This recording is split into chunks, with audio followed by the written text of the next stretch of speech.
तो महाराष्ट्र में तेजी से बढ़ते और बदलते हुए सियासी घटनाक्रम के बीच मुंबई के मीरा रोड पर एकनाथ शिंदे के पोस्टर लगाए गए हैं। इन पोस्टर्स में बाल ठाकरे के साथ एकनाथ शिंदे की तस्वीर दिखाई गई है। तो मुंबई में एकनाथ शिंदे के पोस्टर लगाए गए हैं और पोस्टर में बाल ठाकरे के साथ एकनाथ शिंदे की तस्वीर लगाई गई है।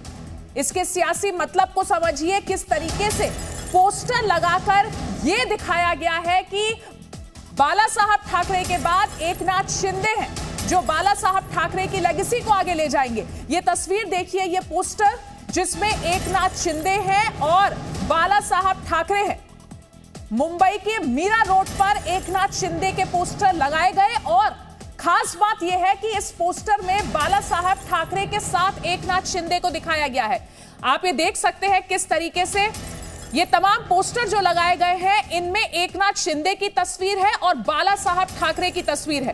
तो आप अगर इस पोस्टर को देखें, इस पोस्टर से आपको यह समझ में आएगा कि कहने की कोशिश ये की जा रही है कि एकनाथ शिंदे ही बाला साहब ठाकरे की लेगेसी को आगे ले जा सकते हैं। तो लगातार उद्धव ठाकरे पर हिंदुत्व को छोड़ने के आरोप लगते रहे, हिंदुत्व के एजेंडे पर सॉफ्ट होने के आरोप लगते रहे कि वो हिंदुत्व के एजेंडे से पीछे हटने लगे हैं।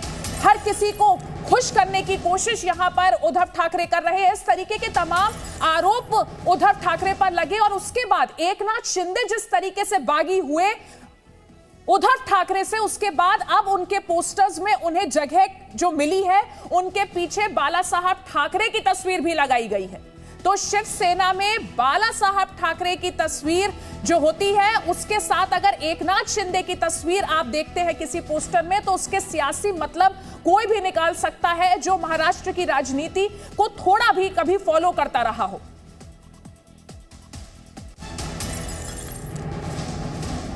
तो मुंबई में एकनाथ शिंदे के पोस्टर लगाए गए, मुंबई की मीरा रोड पर एकनाथ शिंदे के पोस्टर लगे और इन पोस्टर में एकनाथ शिंदे के साथ बाला साहब ठाकरे की भी तस्वीर लगाई गई। तो एकनाथ शिंदे बागी हो चुके हैं शिवसेना से, उद्धव ठाकरे से उनकी दूरी की पहले से भी खबरें आ रही थी और अब जिस तरीके से एकदम आमने सामने हो गए हैं दोनों नेता। एक वक्त पर एकनाथ शिंदे शिवसेना के लॉयलिस्ट थे, उद्धव ठाकरे के करीबी थे, लेकिन पिछले काफी वक्त से एकनाथ शिंदे की नाराजगी की खबरें आती रही। हालांकि पिछले साल भी ऐसा हुआ कि ऐसी खबर आई कि एकनाथ शिंदे जो है वो पार्टी से नाराज है, लेकिन उन्होंने तब इन खबरों को खारिज किया था। लेकिन अब महाराष्ट्र में गहराते संकट को लेकर केंद्रीय मंत्री मुख्तार अब्बास नकवी ने उद्धव सरकार पर करारा वार किया है। वहीं आम आदमी पार्टी के नेता सौरभ भारद्वाज ने कहा कि देश में जनता के पैसे से विधायकों की खरीद फरोख्त चल रही है।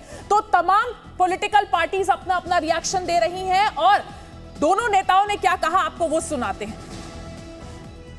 डमी कार और डायलिसिस की सरकार बहुत दिन नहीं चलती, तो अब डमी कार और डायलिसिस की सरकार चला करके जुगाड़ और जोड़ तोड़ से जनादेश को अपहरण करके अगर कोई समझता है कि ये बहुत दिन चलेगा, तो बहुत दिन नहीं चल पाता। पैसे की ताकत से लोगों द्वारा चुनी हुई सरकारों को गिराया जा रहा है। देखिए, ये पैसा जो एक राजनीतिक दल किसी विधायक को खरीदने के लिए लगा रहा है, वो पैसा आ कहाँ से रहा है? वो जनता को लूट कर जमा किया गया पैसा है और उस पैसे की कीमत भी जनता की जेब से ही निकाली जाती है। मुझे लगता है बहुत गलत चलन है। Presenting B News app available on Google Play and App Store. Download it now.